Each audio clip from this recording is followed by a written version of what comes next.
Kata Rasulullah, akan datang satu masa kepada umatku yang mana di masa itu kata Rasulullah umatku jauh dari ulama dan fuqaha. Kalau mereka sudah jauh dari ulama, menjadi musuh ulama, musuh tengku dibunuh macam-macam, maka akan diberikan bala kepada mereka itu 3 bala. Mari kita simak kembali,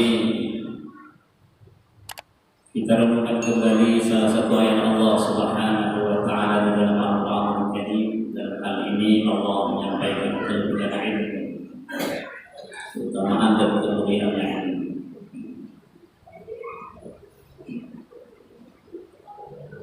Yarfa'illah, Allah mengangkat beberapa derajat orang-orang yang beriman, dan Allah mengangkat beberapa derajat orang-orang yang telah diberikan ilmu kepada mereka.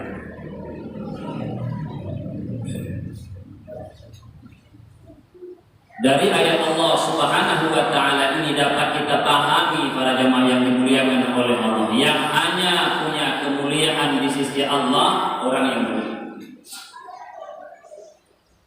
Orang yang tidak beriman kepada Allah tidak ada derajat, tidak ada kemuliaan, tidak ada harga dan nilainya di sisi Allah Subhanahu wa taala apapun. Yang kedua, walladzina utul ilma darajat, orang-orang yang Allah anugerahi ilmu kepadanya. Orang alim, orang yang mempunyai ilmu. Ilmu di sini maksudnya ilmu, dengan ilmu itu kita bisa beribadah kepada Allah. Ilmu tentang iman kepada Allah, ilmu tentang mendekatkan diri kepada Allah, cinta kepada ibadah, gembira kepada ibadah, itu yang dimaksud ilmu di sini. Maka artinya para jemaah yang dimuliakan oleh Allah Subhanahu wa taala, maka orang-orang yang dianugerahi oleh Allah akan ilmu yang tersebut itu derajat diangkat beberapa tingkatan, beberapa derajat di sini Allah Subhanahu wa taala, artinya mulia dan agung mereka ini para ulama-ulama ini. Maka orang yang tidak punya ilmu siapa? Jahil, tolol kalau bahasa kita, bodoh urusan itu. Maka orang jahil tidak ada derajat, tidak ada nilainya, tidak ada harganya, tidak ada kemuliaan sedikit pun kepada orang-orang yang tidak Allah anugerahi ilmu kepadanya.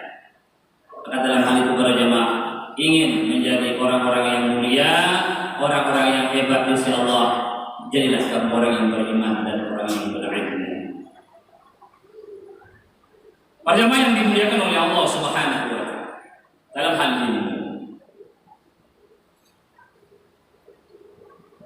Allah Subhanahu wa taala menurunkan Al-Qur'an, bahkan semua kitab-kitab samawi yang diturunkan oleh Allah Subhanahu wa taala dari masa Nabiullah sebelum Nabiullah Muhammad, untuk apa? Agar manusia berilmu. Mulai daripada suhuf Nabi Sis, suhuf Nabi Musa, suhuf Nabi Ibrahim sampai Al-Quran, Taurat, Injil, Zabur, agar manusia itu berilmu. Karena kita itu sumbernya ilmu. Yang pertama ilmu tentang akidah kepada Allah dan tentang beribadah kepada Allah dan yang lain-lain.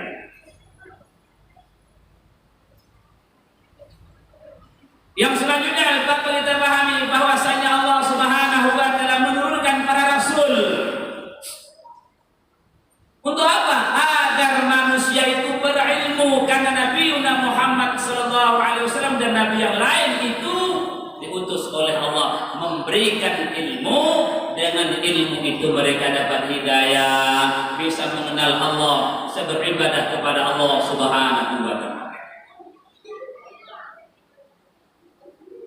Dalam Al-Quran pun Allah sebutkan terjemahan dan maksudnya.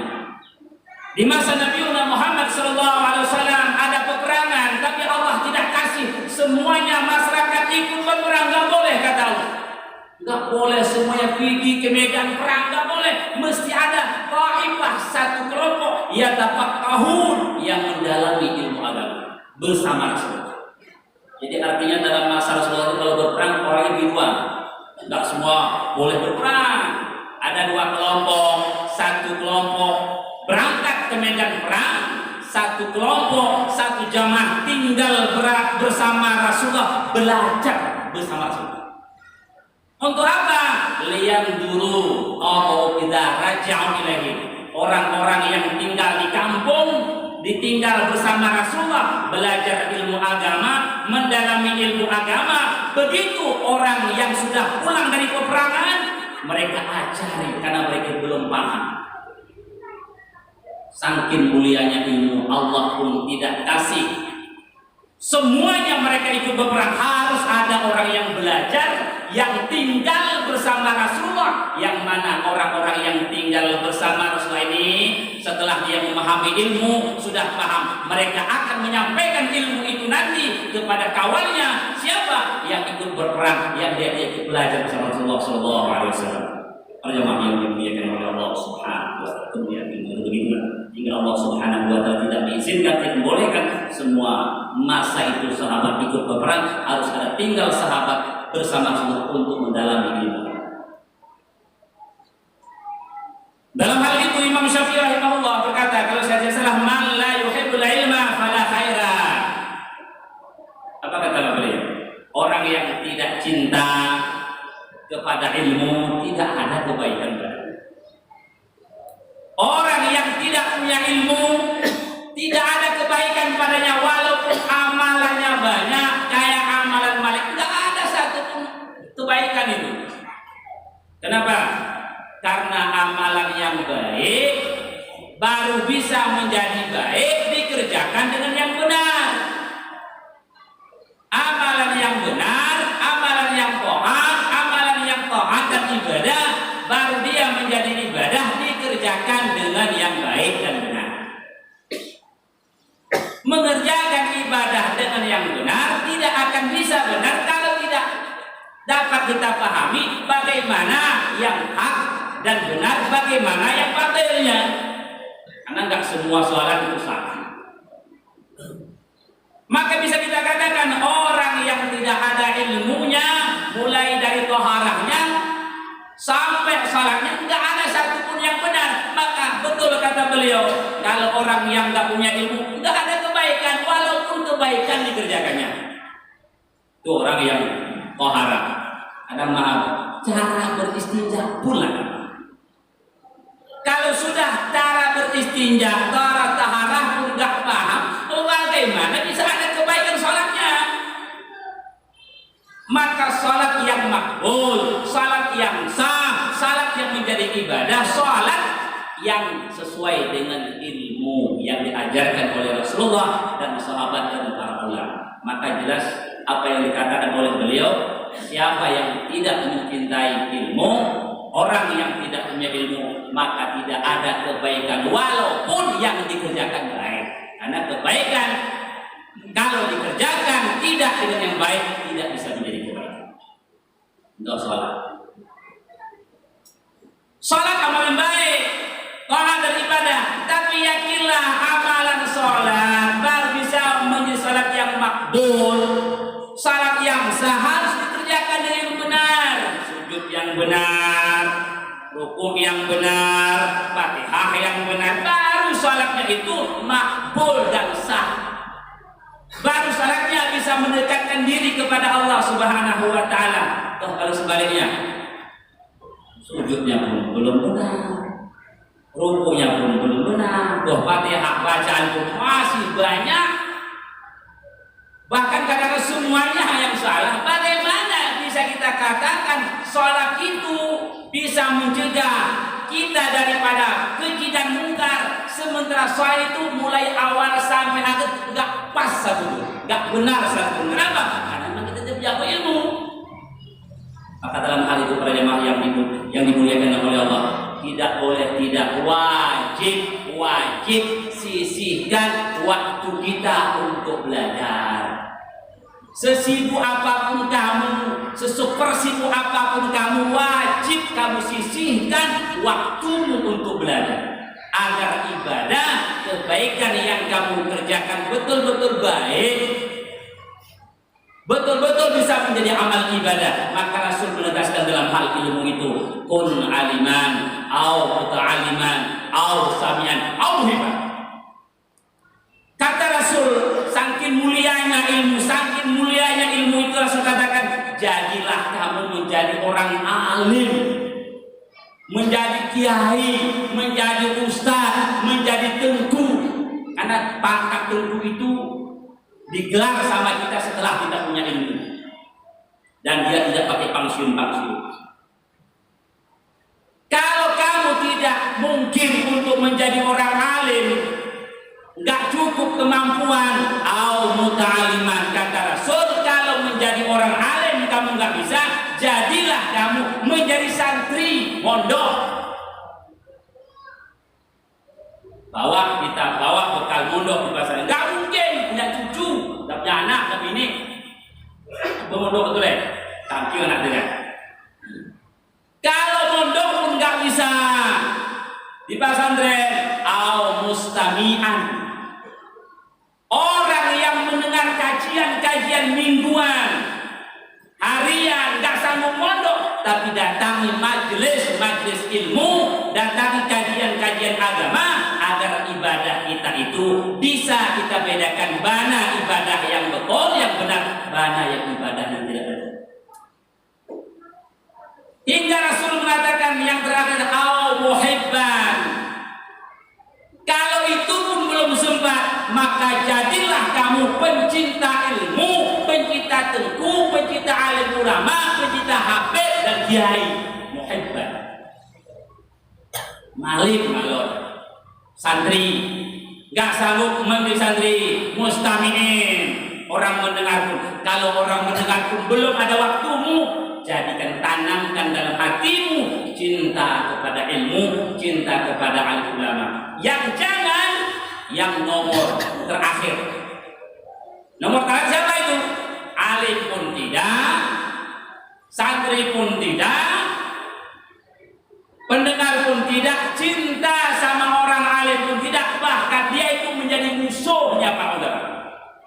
Kalau sudah sempat kita musuh menjadi ulama, benci kepada ulama, maka terjadi apa yang dikatakan Rasulullah dalam sebuah hadisnya, saya zamanu ala ummati yafirruna minal ulama wal fuqaha saya Allahumullah bi sirasati baliyan.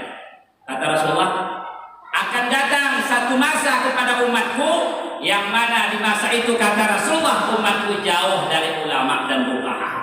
Kalau mereka sudah jauh dari ulama, menjadi musuh ulama, musuh tengku dibunuh macam-macam, maka akan diberikan bala kepada mereka itu 3 bala. Yang pertama apa? Yarfa'u barakatan min kasbihim, Allah angkat berkah pada usahanya. Banyak usaha kita, ada jagung, ada pinong, ada sawit, tapi nggak ada berkahnya. Pertama, kadang-kadang nggak pernah mendapatkan hasilnya.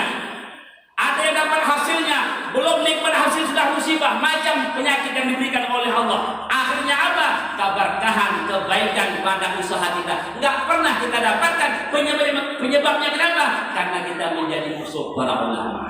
Malah betul tengkukin cacing tengkukin fitnahan kita, tengku yang kita marahi, kita jadi mati. Maka diberikan yang pertama, diangkat barakah pada usaha.